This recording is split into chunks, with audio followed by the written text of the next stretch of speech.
Welcome to Traveler's Tales. I am your host, Greg Alonso. Today I will be your guide through history as we take a look at fantastic creatures from the Norse Sagas. Moving right along, mythology tells us one thing, while archaeology tells us another. Who were the Valkyries? What was the despicable act of Fenrir? Where was the lair of the Kraken? Today we will answer these questions as we take a look at these creatures that dwelled in the world of the ancients. In Norse mythology, a Valkyrie is one of a host of female figures who guide the souls of the dead to the god Odin's hall, Valhalla.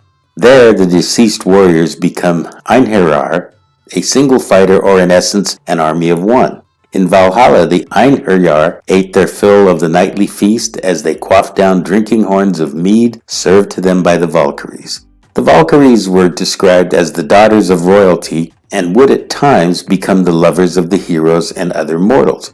Oftentimes the Valkyries were accompanied by ravens, while at others, swans or horses. Moving right along, who was Fenrir? Why is he an important figure in Norse mythology?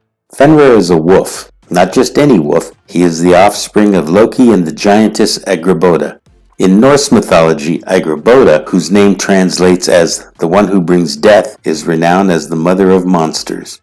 It has been foretold that Fenrir, and only Fenrir, would kill Odin during the events of Ragnarok. Learning of the prophecy, the gods formed a plan.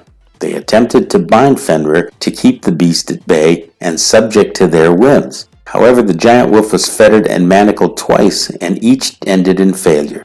Finally, Odin requested the dwarfs to concoct bindings that would be unbreakable. Doing as commanded, the dwarfs constructed a fetter from 6 mythical ingredients. The resulting fetter was smooth and as soft as a silken ribbon, yet strong and firm. The gods then proceeded to bind Fenrir. A struggle of titanic proportions broke out, and Tyr lost one of his hands as it was ripped off by the ferocious beast.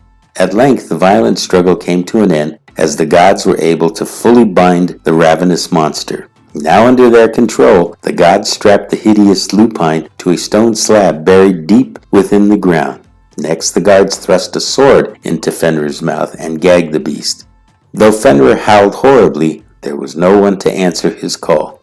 Yet the wheel of time has turned, and what was once prophecy must come to fruition.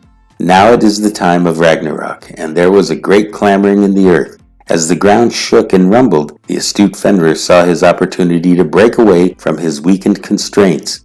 Once he had torn away from the silken manacles, the monstrous lupine sought to hunt down his prey.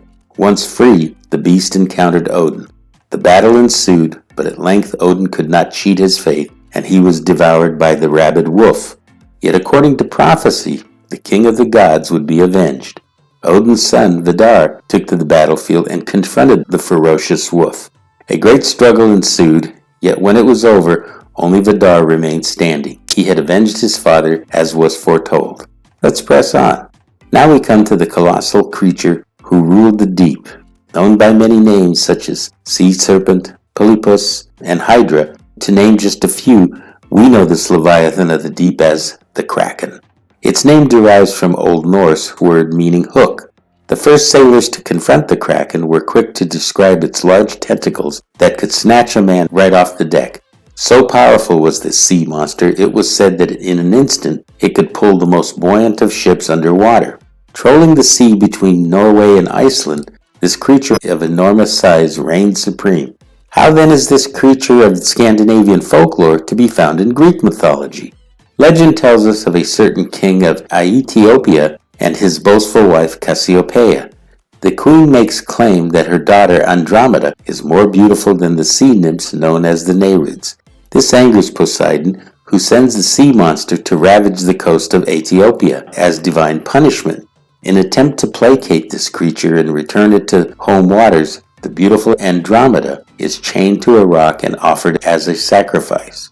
However, after a great battle, she is saved by the Greek hero Perseus, who then marries her and takes her back to Greece to reign as his queen. Yet modern interpretation of mythology by Hollywood filmmakers have mistakenly thought this horrific creature of the deep to be the Kraken.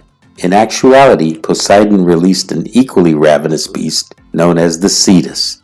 This brings us to the end of this edition of Traveler's Tales. Let us know if you would like us to cover more mythical monsters of mythology. Thank you for joining us for this edition of Traveler's Tales. Please like and subscribe to Traveler's Tales, and don't forget to hit the little bell icon to be notified each time we post new videos. Until we meet again at the crossroads of folklore and fact, Kartistos.